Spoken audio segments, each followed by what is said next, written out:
Yang ke-67 pada kesempatan ini judul kita adalah teman yang buruk, ya.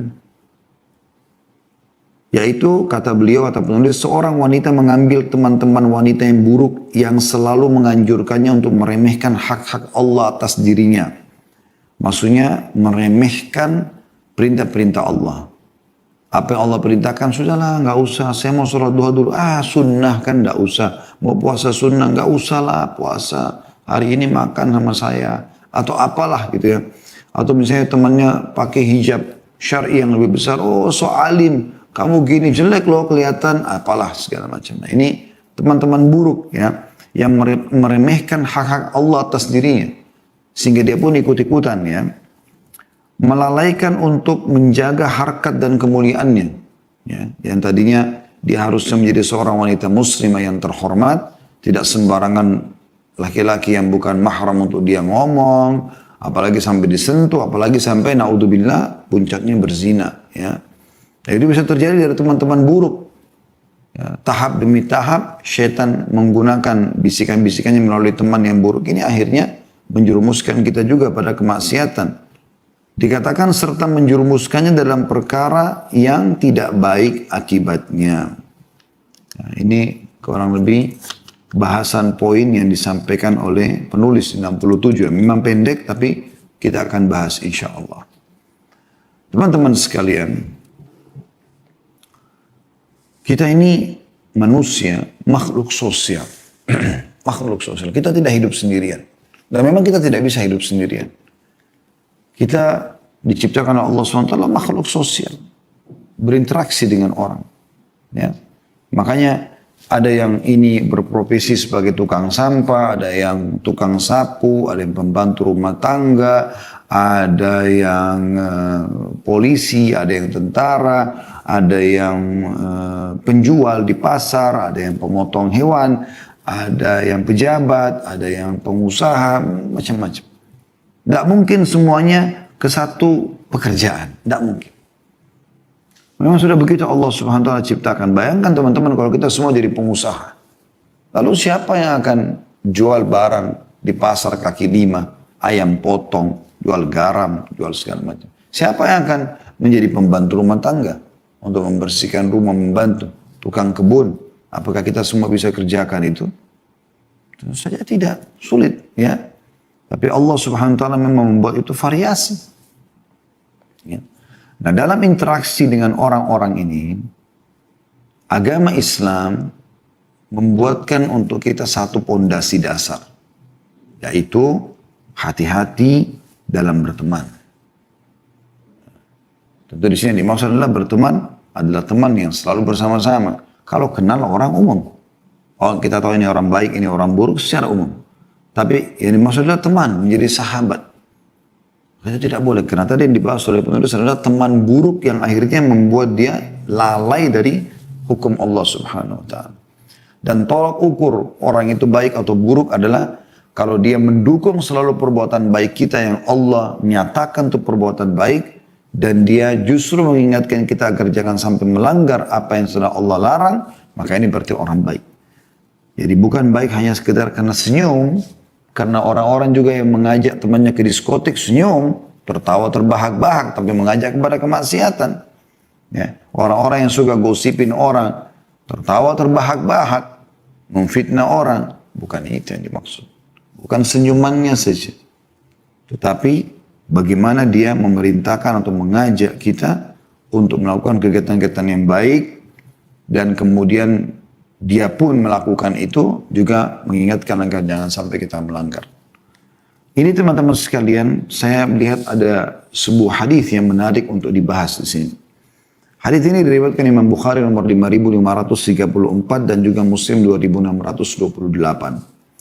Bunyinya, kata Nabi SAW, "Mathalul jalisis salihi was-su'i." Perumpamaan komunitas teman-teman yang baik dan teman-teman yang buruk. Jadi Nabi SAW langsung kasih gambarannya. Bagaimana sih teman yang baik itu dan bagaimana teman yang buruk itu. Dan apa efek masing-masing dari komunitas teman-teman ini. Kata Nabi SAW, "Kahamilil miski wa nafikhil kir." Komunitas atau teman-teman yang baik seperti penjual minyak wangi. Ya. Dan teman-teman buruk seperti seorang pandai besi. Saya pernah waktu menghadiri penjelasan hadits ini di salah satu dosen kami dulu di Madinah. Beliau menjelaskan kir itu dalam bahasa Arab juga bisa bermakna jadi orang-orang di Badui, orang-orang Arab asli, karena bahasa Arab Al-Quran itu bahasa fusha memang dari bahasa orang-orang Arab asli, orang Quraisy. Mereka punya kir. Kir itu seperti payung, mirip seperti, bukan payung ya, dia kayak kipas gitu. Jadi ada dua pegangannya, ujungnya itu ada kayak keluar untuk ngeluarin asap. Biasanya kalau kita di Indonesia kalau mau bakar arang, panasin arang atau besarin apinya arang kan pakai kipas. Ini enggak, dia pakai kir, disilakan tuh kir juga.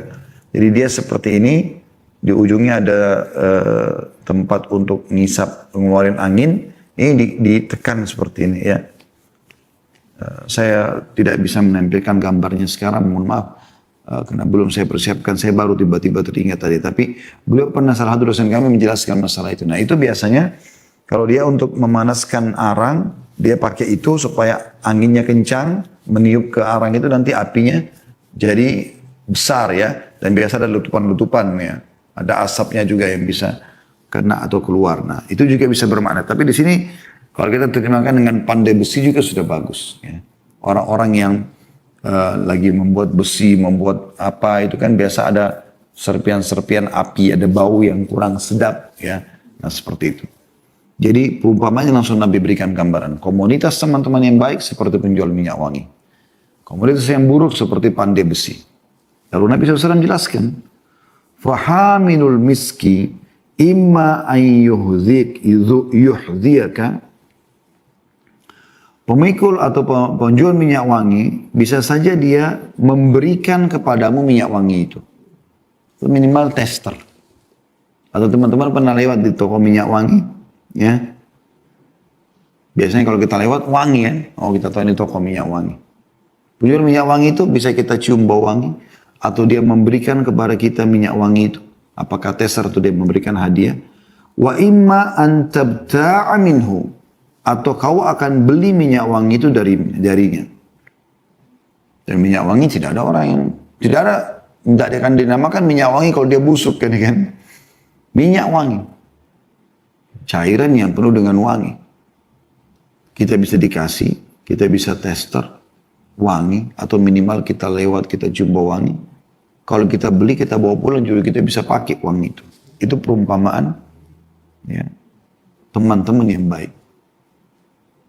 Mereka seperti penjual minyak wangi. Kalau kita datang kepada mereka, kita bisa dapat bau wangi. Kalau kita bawa juga apa yang sudah kita ambil dari mereka, dari pesan-pesan, nasihat-nasihat, wasiat-wasiat, kita bawa pulang, juga kita di rumah akan wangi. Lalu kata Nabi SAW, wa imma an tajida minhu rihan tayyiba. Atau kau bisa dapat dari dia minimal sekali bau wangi kau akan dapatkan. Wa nafikhul kir imma an yuhrika thiyabak. Sementara pandai besi bisa saja membakar bajumu. Wa imma an tajida rihan khabitha. Atau engkau akan mendapatkan bau busuk dari situ. Ya. Jadi kalau kau sedang kumpul sama teman-teman buruk, maka dipastikan dia seperti, atau dia bisa membakar kamu. Bawa kau ke dalam api neraka. Dia cerita tentang indahnya perzinahan dia, perselingkuhan dia, penipuan dia. Ya. Bagaimana dia mengalahkan seseorang di pengadilan dengan saksi palsu, dengan kedustaan, segala macam hal. Anda mendengar. Jangan lupa ya, penglihatan, pendengaran, ya, lisan ini connect sama hati. Ini rajanya tuh. Jangan bilang, oh saya nggak dengar, saya nggak terpengaruh. Bohong. Gimana caranya Anda tidak terpengaruh? Apapun yang kita dengar, suara yang merdu berpengaruh pada hati kita. Suara yang bising berpengaruh pada jiwa kita dan hati kita. Nggak ada ceritanya. Apa yang Anda nonton berpengaruh pada Anda. Jangan bilang, oh saya nggak berpengaruh. Nggak mungkin. Baik atau buruk. Anda nonton yang baik, Anda akan terpengaruh. Anda nonton yang buruk, Anda akan terpengaruh. Anda nonton cuplikan ceramah tentang surga, tentang neraka, Anda bertambah keimanan, semangat untuk ibadah. Anda nonton film-film ya, porno atau apa saja, Anda akan terpengaruh. Percintaan, kesedihan, pembunuhan, balas dendam. Orang siapa bilang tidak berpengaruh? Bagaimana caranya nggak terpengaruh? Ya. Apa yang Anda ucapkan atau orang lain ucapkan juga sama. Berpengaruh. Menunjukkan tentang kepribadian orang itu. Kalau dia mengucapkan kata-kata yang baik, yang berbobot, dan dia tahu ini adalah ada pertanggungjawabannya, maka akan berpengaruh buat dia dan juga untuk orang lain. Dia asal ngomong saja, nggak mau tahu ini baik atau buruk, ini juga akan berpengaruh. Buruk buat penilaian diri dia dan juga orang lain. Berpengaruh semuanya. Maka harus hati-hati. Nggak bisa sembarangan. Nah, teman-teman buruk ini, kata Nabi SAW, bisa membakar bajumu. Artinya membawa kau dalam api neraka, kau bisa terjerumus. Ada orang banyak belum tahu zina, jadi tahu berzina gara-gara perkataan teman-temannya. Tidak tahu gosip, tidak tahu selingkuh, tidak tahu ini, jadi tahu semuanya. Dan ada orang tidak tahu ibadah, tapi dengan majelis yang baik, komunitas yang baik, mereka jadi rajin sholat, mereka jadi tutup aurat, mereka jadi puasa, mereka jadi baik. Kita ini sensitif sekali teman-teman manusia. Bukankah kita bisa membedakan teman-teman dalam waktu seketika, karena sensitifnya kita ya. Ini rasa yang manis, ini rasa yang asam, yang pedas seketika dengan ujung lidah kita saja. Bukankah kita bisa membedakan seketika, ini bau wangi, ini bau busuk dengan hidung kita. Bukankah seketika kita bisa bedakan ini intonasi suara yang keras dan ini yang kecil. Bukankah seketika mata kita bisa membedakan ini terang atau ini gelap. Bukankah seketika tangan kita pada saat menjamah sesuatu, kita langsung bisa teman-teman sekalian merasakan, oh ini keras, oh ini lembut, ya, ini panas, ini dingin.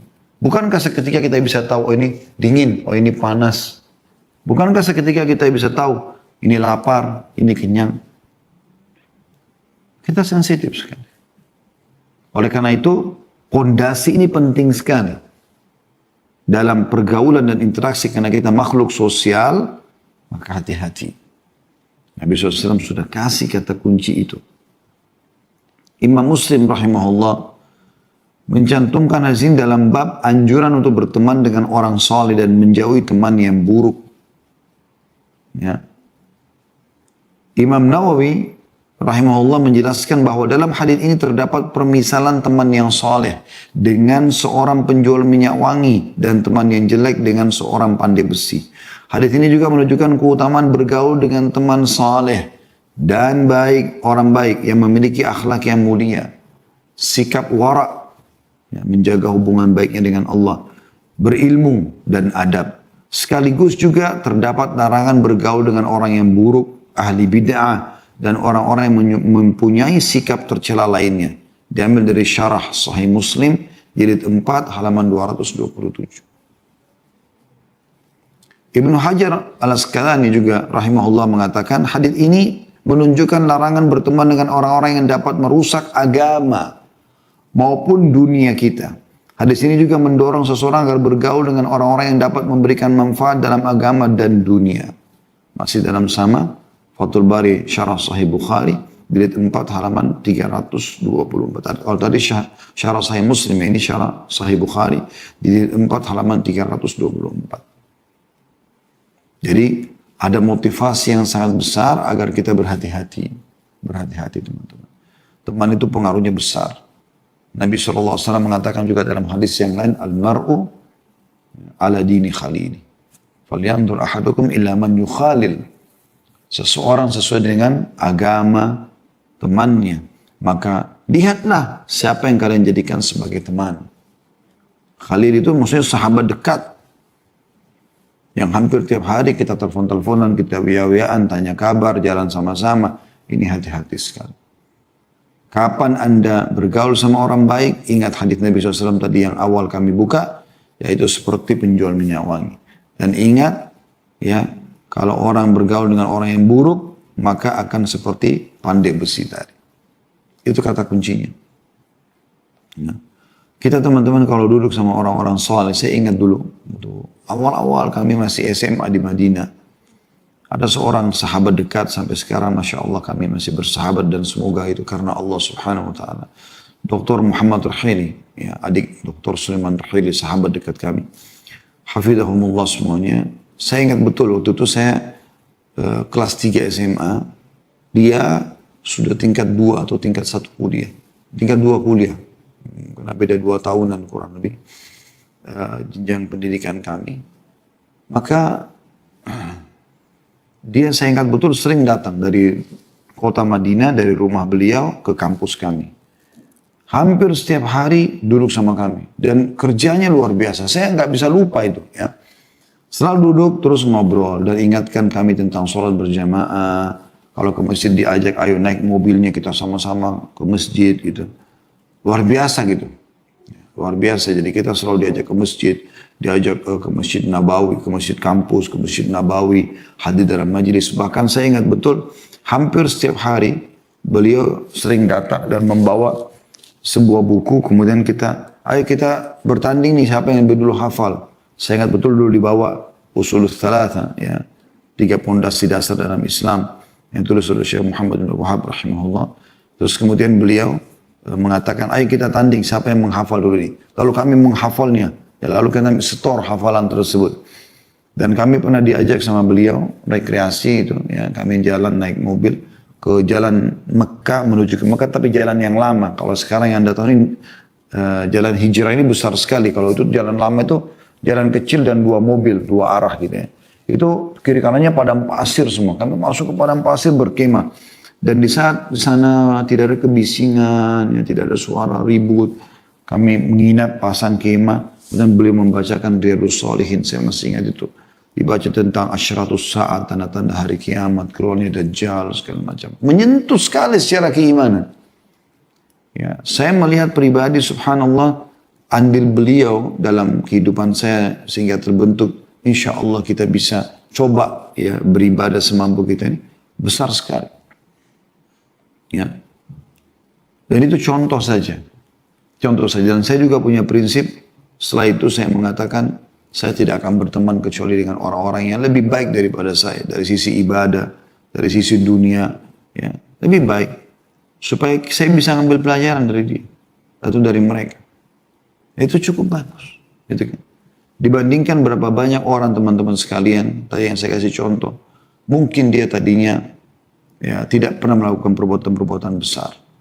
Seperti banyak anak muda sekarang terpengaruh. Mungkin mereka tadinya belum pernah tahu masalah biologis, perzinahan. Mereka tuh berzina karena teman-temannya, tidak pernah tahu narkotika jadi kena narkotika, tidak pernah tahu rokok jadi rokok, dan segala macam. Dan ini semua pengaruhnya besar sekali karena pergaulan-pergaulan. Oleh karena itu, kita orang-orang yang sudah dewasa ini berakal lah. Ya, renungi sebagai seorang muslim, hadis Nabi SAW tadi, kita harus cari komunitas yang baik supaya kita seperti ini berinteraksi sama penjual minyak wangi. Dapat bau wanginya, atau kita beli, atau kita bahkan mendapatkan bau wangi dari dia. Ya. Dia menghadiahkan untuk kita. Maksudnya dia menghadiahkan untuk kita. Dan kalau kita berteman sama teman-teman buruk, jangan pernah mengatakan, oh saya tidak terpengaruh. Sebagaimana saya katakan tadi, akan terpengaruh. Dan itu berbahaya sekali. Itu berbahaya sekali. Ya. Makanya harus hati-hati dan sudah diingatkan oleh banyak ulama. Tentang tadi sudah saya bacakan. Ibnu Hajar, An-Nawawi, Imam Muslim, rahimahullah, semuanya menjelaskan masalah itu. Syekh Abdurrahman Nasir As-Sa'di rahimahullah, salah satu ahli tafsir yang hidup, ya, beberapa yang meninggal beberapa tahun yang lalu, dan tafsirnya masyhur dan punya banyak buku beliau tentunya. Menjelaskan bahwa Nabi SAW memberikan permisalan pertemanan dengan 2 contoh, yakni penjual minyak wangi dan seorang pandai besi. Bergaul bersama dengan teman yang soleh akan mendatangkan banyak kebaikan. Seperti penjual minyak wangi akan memberikan manfaat dengan bau harum minyak wangi. Bisa jadi dengan diberi hadiah olehnya atau membeli darinya. Atau minimal dengan duduk bersanding dengannya. engkau akan mendapatkan ketenangan dari bau harum minyak wangi tersebut. Jadi minyak wangi itu punya pengaruh ya. Ada tema kami yang beberapa waktu lalu sempat kita buat mungkin sekitar 30 episode atau lebih tentang corona dan solusinya dalam Islam. Awal-awal corona ini ya. Itu salah satunya adalah solusi dalam wangi-wangian. Itu berpengaruh sekali untuk merilekskan diri kita, untuk meningkatkan metabolisme tubuh dan segala macam. Banyak sekali manfaatnya. Makanya Nabi SAW mengatakan dicintakan dunia ini, dunia kalian kepadaku karena ada wanita, maksudnya istri yang bisa dicintai, ibu yang dibakti, ada anak perempuan yang dijaga dan segala macam. Dan juga wangi-wangian. Kebaikan akan diperoleh seorang hamba yang berteman dengan orang soleh lebih banyak dan lebih utama daripada harumnya aroma minyak wangi. Dia akan mengajarkan kepadamu hal-hal yang bermanfaat bagi dunia dan agamamu. Jadi selalu kalau teman baik itu, lagi begini-gini, misalnya lagi gosip. Tiba-tiba, jangan loh, nggak boleh loh, ghibah itu haram. Nah, dia menjadi kayak semacam bodyguard buat kita untuk menjaga gitu ya. Jangan, ini nggak boleh. Kalau sholat, sholat jangan lupa. Nah, jadi dia selalu mengingatkan kita kebaikan-kebaikan gitu ya. Makanya dikatakan orang-orang baik itu dia akan mengajarkan padamu hal-hal yang bermanfaat bagi dunia dan juga agamamu. Dia juga akan memberimu nasihat. Dia juga akan mengingatkan dari hal-hal yang membuatmu celaka. Tadi nggak boleh buat dosa. Ya. Dia juga senantiasa memotivasi dirimu untuk mentaati Allah, berbakti kepada kedua orang tua, menyambung silaturahim, dan bersabar dengan kekurangan dirimu. Dia juga mengajak untuk berakhlak mulia, baik dalam perkataan, perbuatan, maupun bersikap. Jadi selalu baik, karena dia memang dasarnya orang baik itu. Sesungguhnya seseorang akan mengikuti sahabat atau teman dekatnya dalam tabiat dan perilakunya. Keduanya saling terkait satu sama yang lain, baik dalam kebaikan maupun dalam kondisi sebaliknya. Jika kita tidak mendapatkan kebaikan-kebaikan di atas, masih ada manfaat lain yang penting jika berteman dengan orang-orang soleh. Minimal diri kita akan tercegah dari perbuatan-perbuatan buruk dan maksiat. Misalnya kita mau buat dosa, tapi karena kita jalan sama orang soleh, kita jadi tidak enak. Itu minimal, kata beliau.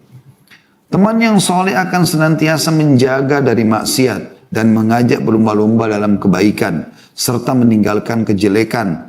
Dia juga akan senantiasa menjagamu baik ketika bersamamu maupun tidak.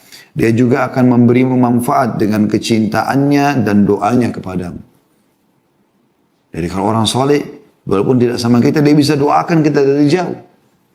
Nah, dia tahu dengan mendoakan seseorang muslim akan diijabah. Dan juga ada sabda Nabi SAW, siapa yang mendoakan saudaranya muslim, maka malaikat atas kepalanya akan mengatakan, walaka mithluhu, kau akan dapat yang sama, kau akan dapat yang sama. Itu luar biasa. Bersamanya kita dapat manfaat selalu terkontrol, jauh pun dia bisa mendoakan kita. Baik ketika engkau masih hidup maupun engkau sudah tiada. Orang soleh mendoakan kita semasa kita hidup, bahkan kita sudah mati pun didoakan. Itu manfaatnya luar biasa. Dia juga akan membantu menghilangkan kesulitanmu karena persahabatannya denganmu dan kecintaan kepadamu. Artinya, kalau kita lagi terlilit utang, kita lagi ada masalah, dia akan coba memberikan solusi-solusi karena dia tahu. Sabda Nabi SAW, siapa yang menghilangkan atau mengeluarkan seorang muslim dari satu masalah dunia, maka Allah akan menyelamatkan dia dari masalah-masalah yang dihadapi pada hari kiamat. Hadisnya masyhur. Ini diambil dari buku Bahjatul Qulubul Abrar di halaman 148. Sementara kalau berteman sama teman-teman buruk ya, Syekh Sa'di berkata bahwa berteman dengan teman-teman buruk memberikan dampak yang sebaliknya. Orang yang bersifat jelek dapat mendatangkan bahaya bagi orang yang berteman dengannya. Dapat mendatangkan keburukan dari segala aspek bagi orang yang bergaul bersamanya. Semuanya buruk-buruk, gunjing, gosip orang, fitnah, nyalain orang, cerita tentang kemaksiatannya, enaknya minum khamr, narkotika, berzina, perselingkuhan, bahkan sampai membunuh, apa segala macam. Ya. Sungguh betapa banyak kaum yang hancur, kata beliau, karena sebab keburukan-keburukan mereka. Dan betapa banyak orang yang mengikuti sahabat-sahabat mereka menuju kehancuran, baik mereka sadari maupun tidak. Oleh karena itu sungguh merupakan nikmat Allah yang paling besar bagi seseorang hamba yang beriman, yaitu Allah memberinya taufik berupa teman yang baik. Sebaliknya hukuman bagi seorang hamba dari Allah ya, adalah mengujinya dengan teman yang buruk. Masih dari buku yang sama tadi, Bahjatul Qulubul Abrar di halaman 185. Dan ini teman-teman luar biasa gitu. Ya. Bagaimana beliau merincikan hal yang sangat luar biasa. Ya. Oleh karena itu teman-teman, kita bisa melihat orang ini baik atau tidak. Kata sebagian ulama, itu dengan melihat siapa teman-temannya. Kalau teman-temannya orang baik, berarti kita bisa nilai orang ini baik. Teman-temannya orang buruk, kita bisa nilai orang ini buruk. Itu kan tadi diambil dari sabda Nabi SAW yang masyhur dalam hadis yang sahih riwayatkan Abu Daud dan Tirmidzi dan sahihkan oleh Syekh Albani. Al-mar'u ala dini khalili falyanzur ahadukum man yukhalil. Agama seseorang sesuai dengan teman-teman dekatnya. Atau teman dekatnya. Hendaklah kalian melihat siapakah yang menjadi teman dekatnya. Jadi ini jelas sekali bagaimana Nabi SAW memberikan itu. Jadi walaupun dia baik depan mata kita, tapi kalau dia komunitasnya buruk, buruk berarti. Berarti dia cuma berkedok depan kita, tapi kalau memang dia orang baik, pasti juga orang sekitarnya orang baik semua, karena dia tidak mungkin mau merusak agamanya. Ingat teman-teman sekalian, penyesalan berteman sama orang buruk ini bukan cuma di dunia, tapi di akhirat juga akan seperti itu. Penyesalan luar biasa. Renungi baik-baik firman Allah Subhanahu wa taala dalam surah Al-Furqan ayat 27 sampai 29. Yang bunyinya a'udzubillahi minasyaitonirrajim wa yauma ya'addu adh-dhalimu 'ala yadayhi yaqulu ya laitani ittakhadtu ma'ar rasuli sabila ya wailata laitani lam attakhidh fulanan khalila laqad adallani 'ani dzikri ba'da idh ja'ani wa kana asyaitanu lil insani khazula. Artinya, dan ingatlah ketika orang-orang zalim menggigit kedua tangan mereka seraya berkata. Tentu ayat ini turun kepada beberapa tokoh-tokoh Quraisy atau orang tokoh Quraisy yang memang lebih memilih berteman sama teman-teman yang kafir daripada Nabi SAW. Ya. Mereka akan gigit jari mereka di hari kiamat. Lalu berkata, ini bentuk penyesalan ya. Biasa orang kalau menyesalkan gitu ya. Aduhai kiranya aku dulu mengambil jalan bersama Rasul. Coba waktu di dunia dulu aku ikuti Rasulullah SAW. Nyesal-nyesal dia. Kecelakaan besar bagiku kiranya dulu aku tidak mengambil fulan sebagai teman akrabku. Orang-orang yang mengajak pada maksiat. Sesungguhnya dia telah menyesatkan aku dari Al-Quran. Sesudah Al-Quran itu datang kepadaku dan syaitan itu tidak mau menolong manusia.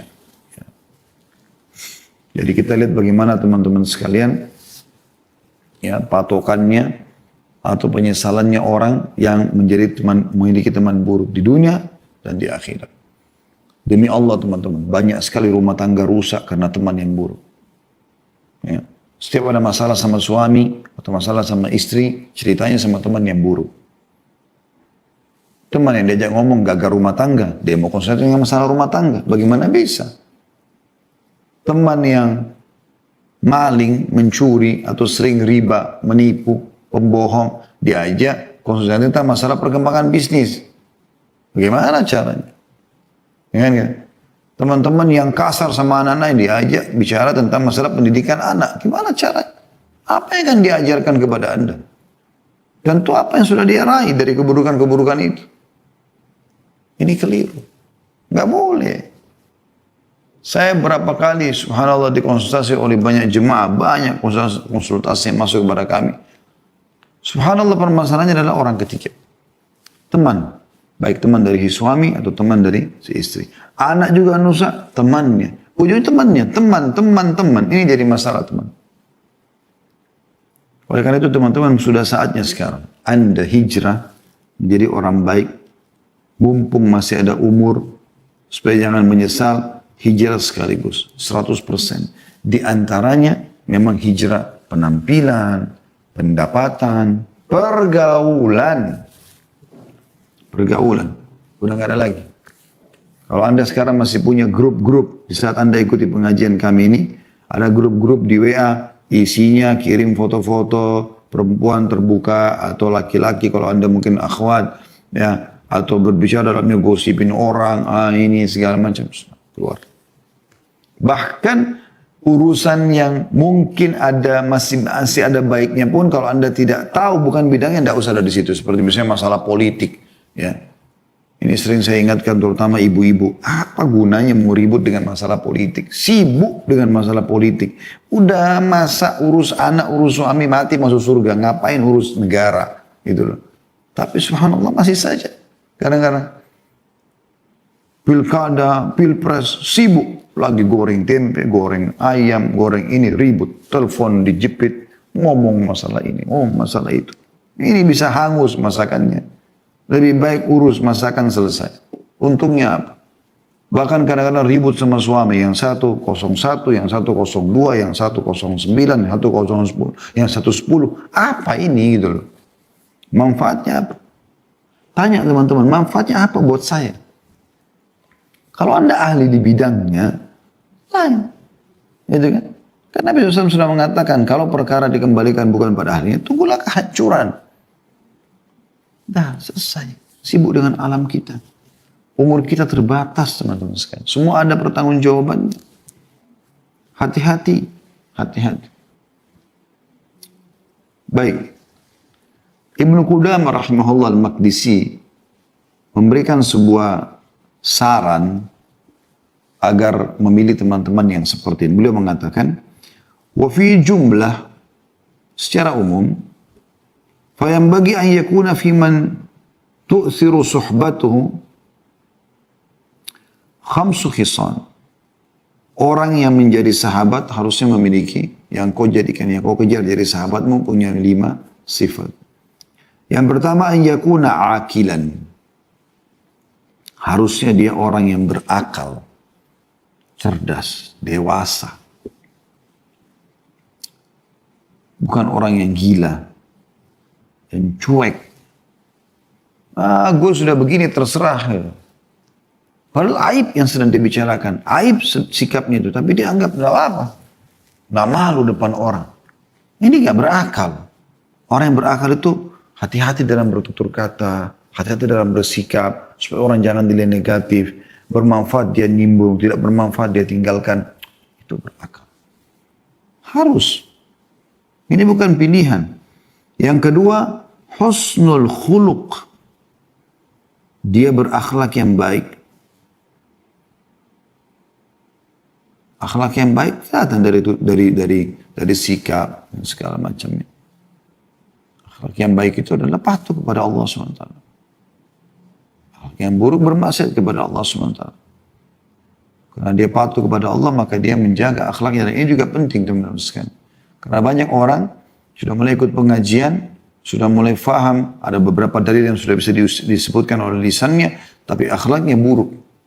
Tetap gosipin orang. Ya. Datang dalam majlis, bukannya majlis itu mengambil manfaat. Gitu kan. Nasihatin kalau ada orang yang salah, tidak. Malah diajukan sebagai ajang untuk bermaksiat kepada Allah SWT. Gunjing, gibah, dosa. Bahkan syaitan menguasai dia tanpa dia sadari, bukan cuma teman-temannya yang digosipin. Dia gosipin sampai pada ustadz dan ustadzanya. Pemateri. Ya, ada manfaat. Akan mendatangkan kerugian saja buat dia. Akhlak yang baik. Yang ketiga, ghairu fasik. Bukan orang fasik. Fasik artinya bermaksiat. Ya. Wala mubtada'. Dan juga bukan ahli bid'ah. Melakukan ibadah tapi tidak ada punya panduan. Sehingga ini jadi ngawur. Nggak diterima oleh Allah SWT. Wala haris ala dunia. Dan juga bukan orang yang rakus dengan dunia. Diambil dari Mukhtasar Minhajul Qasidin. Jadi 2 halaman 36. Nah ini teman-teman sekalian adalah hal yang harus diperhatikan. Tentu di sini dari perkataan beliau ghairu fasik, maksudnya beragama ya. Jadi bukan kita tidak masukkan agama, tapi beliau sudah masukkan sebenarnya. Sebab Ibnu Qudama rahimahullah terkenal sekali dengan kesolehannya. Minhajul Qasidin itu, atau Mukhtasar Minhajul Qasidin, buku yang luar biasa. Beliau membahas masalah-masalah fikih, tapi menyentuh dari sisi keimanannya. Ya, sempat kami bedah beberapa bab kemarin, cuma pas pandemi kami berhentikan untuk itu di Makassar ya. Oleh karena itu teman-teman sekalian, kita akan coba mulai dari bicara bagaimana Anda pribadi yang harus memperhatikan pergaulan Anda. Mulai sekarang berhenti bergaul dengan orang buruk karena pengaruhnya sangat besar, berbahaya. Sudah cukup dari kita sebutkan tadi. Kemudian teman-teman sekalian, juga Anda sebagai orang tua. Saya selalu ingin berbagi ini. Mudah-mudahan Allah mudahkan kami dan teman-teman sekalian yang Allah amanahkan anak, ya, titipan dari Allah SWT agar kita bisa mencetak mereka, mengkader mereka menjadi umat, ya, umat Muhammad SAW yang terbaik. Ya, maksudnya ikut dalam golongan yang terbaik di antara umat ini. Perlu kita jaga di antaranya pergaulannya. Pergaulan. Kita yang pilihkan teman-teman, bukan dia yang pilih teman-teman. Ya. Kita yang pilihkan lembaga pendidikan, bukan mereka yang pilih. Bahkan saya pribadi menjelaskan dalam bedah buku, beginilah mendidik anak dalam Islam sesuai dengan Al-Quran dan Sunnah ya. Ada buku yang saya bedah berjudul itu. Ada di sini akhi bukunya tolong. Buku itu tolong diambilkan. Yang berwarna biru ya. Yang di sebelah Minhajul Muslim. Enggak, bukan. Yang kecil, yaitu. Ya, jadi pada saat buku ini saya bedah, ya,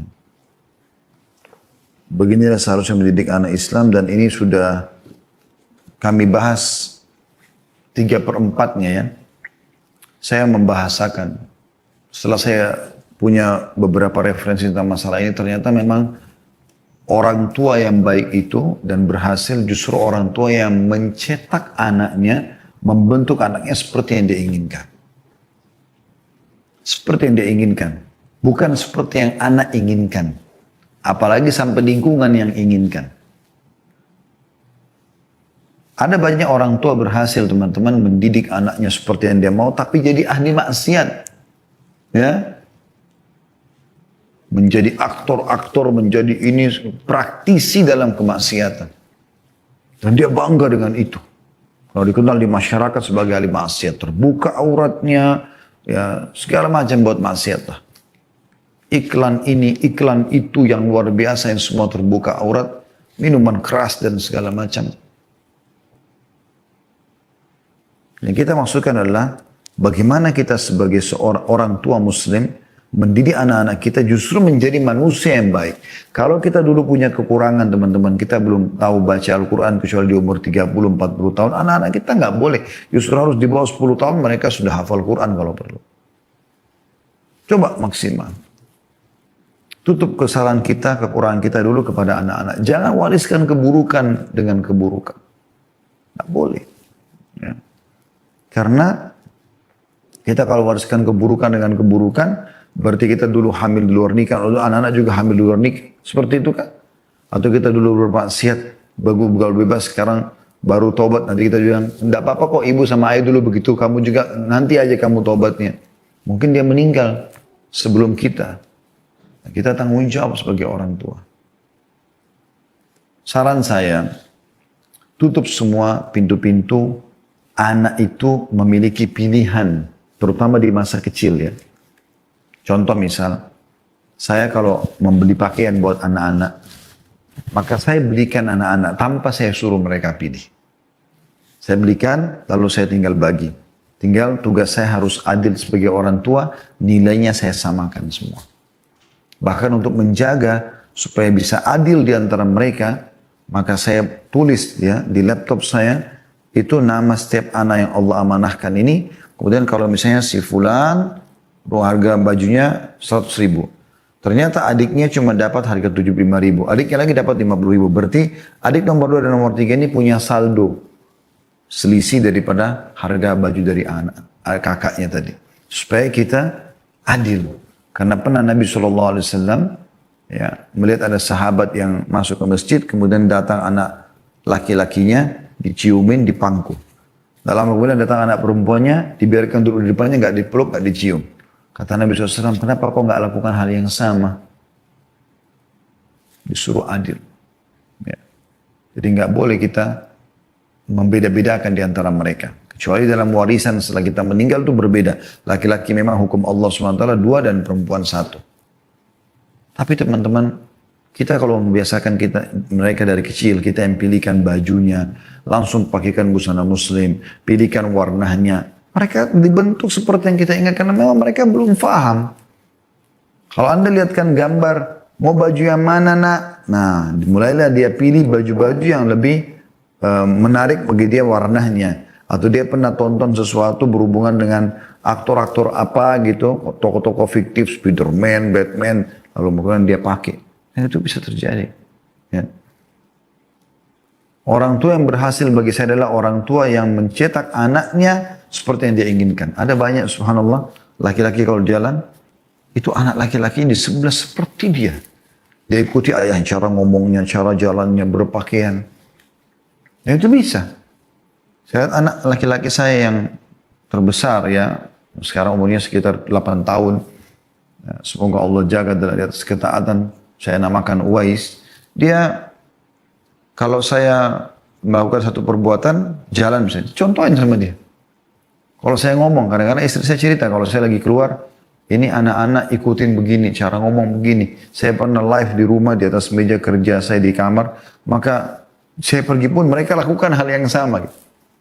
Nggak masalah, mereka ceplak kita. Itu bagus, daripada dia harus terbentuk oleh lingkungan. Itu penting sekali. Sama dengan makanan, saya sering nasihatin itu ibu-ibu. Siapkan makanan yang ibu mudah bagi ibu. Kecuali suami, itu beda. Ibu tanya suami, mau makan apa besok? Misalnya itu hak bagus. Memberikan yang terbaik pelayanan pada suami karena Allah SWT. Tapi anak-anak nggak perlu. Siapin makan selesai. Jangan bilang, nak pengen makan apa? Nggak usah. Bahasa ini bagi Anda mungkin niatnya baik sebagai ibu. Tapi perhatikan ya, bisa membuka pintu durhaka. Misal dia mengatakan, saya pengen ayam goreng ibu. Terus kemudian, ibu bilang, baiklah besok ibu masak ya. Besok ibu subhanallah, qadarullah ibu lupa. Lalu ibu ajak, ayo makan semua. Begitu buka baju sajinya, ternyata nggak ada ayam. Dia akan tanya kan, ibu mana ayam saya? Ibu mengatakan, oh maaf nak, ibu lupa. Apa yang dia bilang? Ah ibu ini. Kalimat ah itu kan membuka pintu durhaka. Ya. Nah ini yang ibu bisa atau ayah belikan baju ini. Ah ayah ibu kan saya minta baju itu kemarin. Nah karena Anda sudah membuka pintu-pintu itu. Nah kita bentuk. Nah termasuk masalah pergaulannya.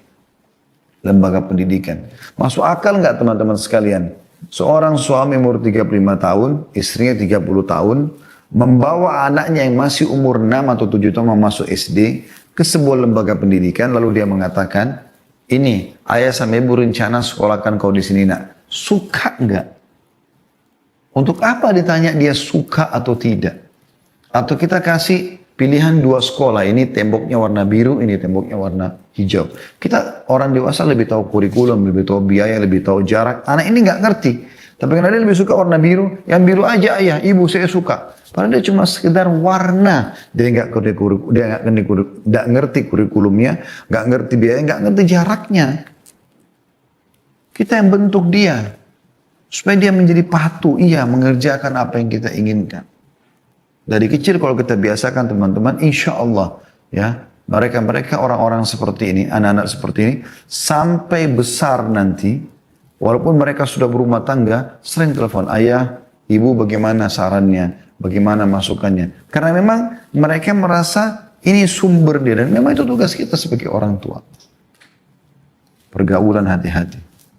Ya, jaga baik-baik, karena itu sangat berbahaya. Itu ya baik buat diri kita ataupun buat keturunan kita. Begitu juga dengan pasangan, hati-hati. Anda sebagai suami bertanggung jawab terhadap istri, maka hati-hati sekali. Ya, Anda harus betul-betul bagaimana menjaga pergaulan istri karena Anda bertanggung jawab. Ya. Maka ini semua insya Allah harus dijaga. Allahu a'lam. Baik teman-teman sekalian, kita sampai sini bahas.